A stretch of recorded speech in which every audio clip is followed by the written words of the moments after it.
Hi everyone, it's Dawn and I hope you're having a fantastic day. Well, believe it or not, this is breaking news, but it might be like 9 days from now because that's how long the internet might take to upload this video.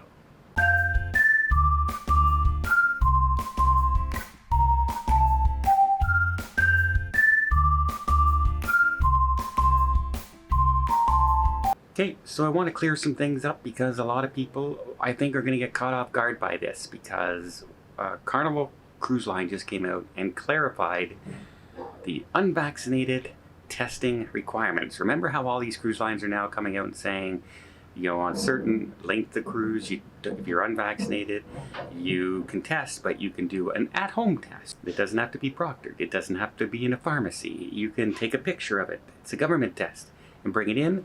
That's all you need. And that's the statements that are going out there from Celebrity, Royal Caribbean, Carnival Cruise Line. But Carnival just clarified some things now because some countries don't accept that. For instance, Canada. If you're heading into Canada, you have to have a proctored test. They are not accepted, just the government ones. You cannot do a self-home test. So yeah, I don't want you to get caught off guard when you're heading to your cruise thinking, oh, here I go. I have my picture on my phone and they're going to look at you like, what the heck is that? Because that's not acceptable.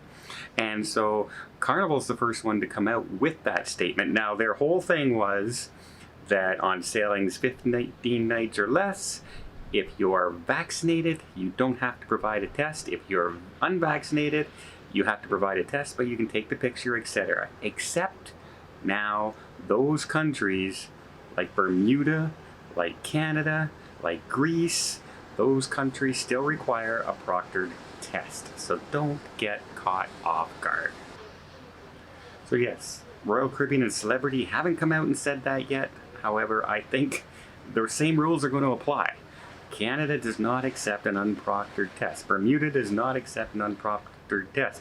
So unless they're going to test you on board before you get off, that might be the only other solution. So just a heads up, keep that in mind. Things are not always as plain and simple as it first announced what they came out with, because there's all these different scenarios in different countries and different ships and different ports and different amount of days. For instance, Celebrity and Royal are different than Carnival and Princess. It's still very much confusing and all over the place, but all that takes effect September 5th.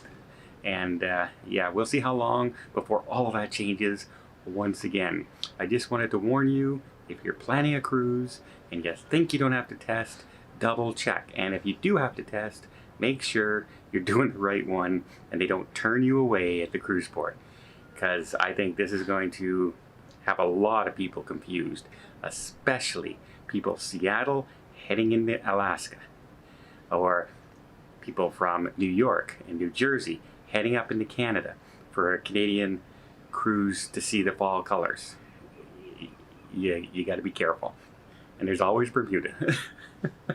Can cruising get any more confusing?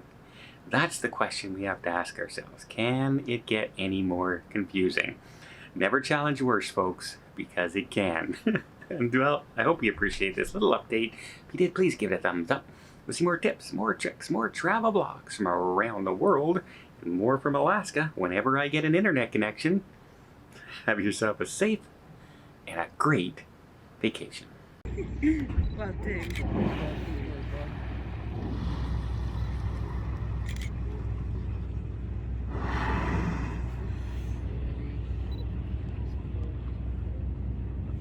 They come out of nowhere, don't they?